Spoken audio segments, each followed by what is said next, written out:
Wanda Collier has been living with AIDS for about 30 years now.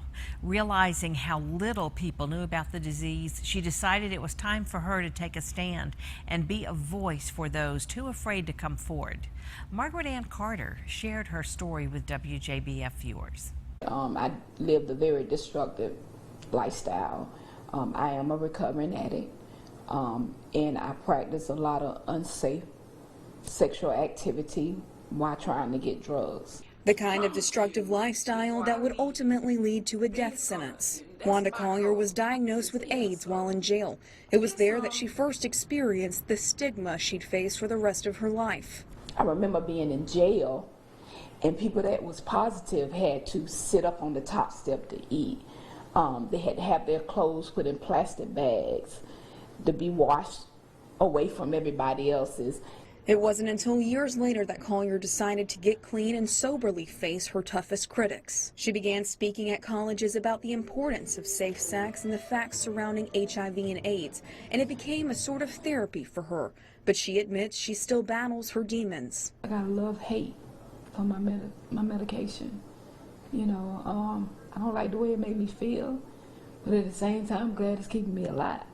Collier says she can get past the side effects of the medicine, the weak immune system, and the nausea, but it's the way people act towards her that really hits hard. You can't get it from hugging me.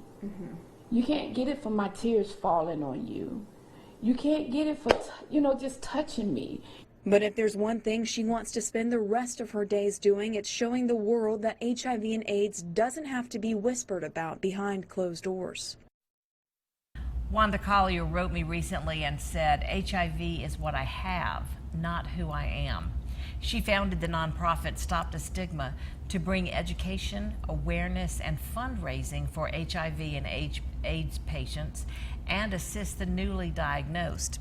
Wanda's right here, and beside her is Jacqueline Bosby with the Georgia Clients Council. And ladies, thank you for being here. Thank you for having us. And Wanda, I want to just first of all say, I so well remember a time, and I know you do too, when we never thought we would say someone had been living with AIDS for 30 years. Yes, we've come a long way, especially with the medicine, because I remember even just starting AZT, in the beginning, we still, my peers were still dying. A lot of people here that, HIV, AIDS is very real in our area. So we are behind Atlanta. Atlanta is first, and we are behind Atlanta. Do you think it's because people have not, they've gotten sloppy about safe sex? I think that they've got very comfortable with not wanting to know their status, not wanting to know the other person's status, being afraid to ask about a person's status, being afraid to know about your own status.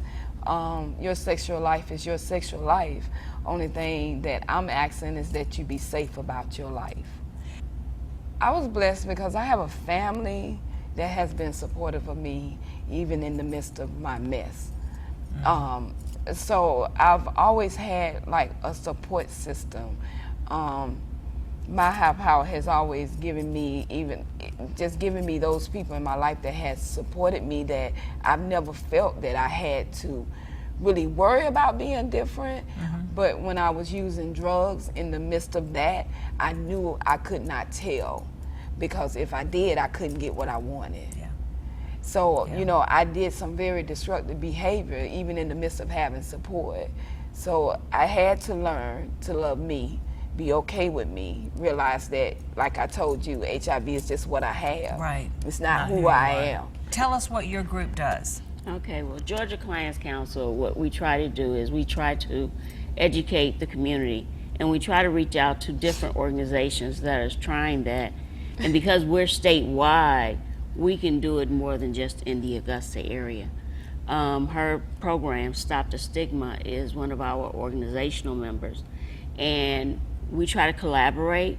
So we try to take what one organizational member may be doing and coincide with someone else, which is her HIV, a group of them, or someone that's in her group is going to have a tent to actually do HIV testing and education at our Juneteenth event. That's so important. Now, before we go, I know that you want to talk about Stop the Stigma and Back to School Drive. What we're asking of the community, small organizations, companies, that they donate to us with the book bags and the school supplies. Great. To help us. We're asking for volunteers also to help us on that day.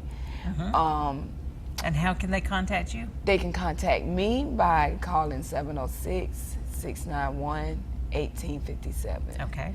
I also will get a flyer. I think we have a flyer on your calendar. I'm not Great. sure. Fantastic. But I would get a calendar. Get a flyer so everyone can also Can know how to do it. Yes.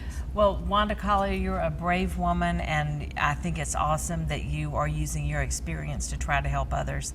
And Jacqueline Bosby, you clearly are very important to her because she got really emotional when we brought you into the conversation. Thank you for raising the awareness that you do through the different groups that are affiliated trying. with you. And may I say something right quick? Okay. First, I just want to say thank you to the community and to all the companies and sponsors and donors that we do have that has supported Stop the Stigma for 9 years. So I want to tell Very you nice. thank you for using your platform for a difficult subject, and I appreciate you inviting us and letting me come and do It's this. an honor and a privilege to have you here and to be able to share the tough stuff because, the tough stuff is a part of life. Yeah. Thank you so much. Thank you.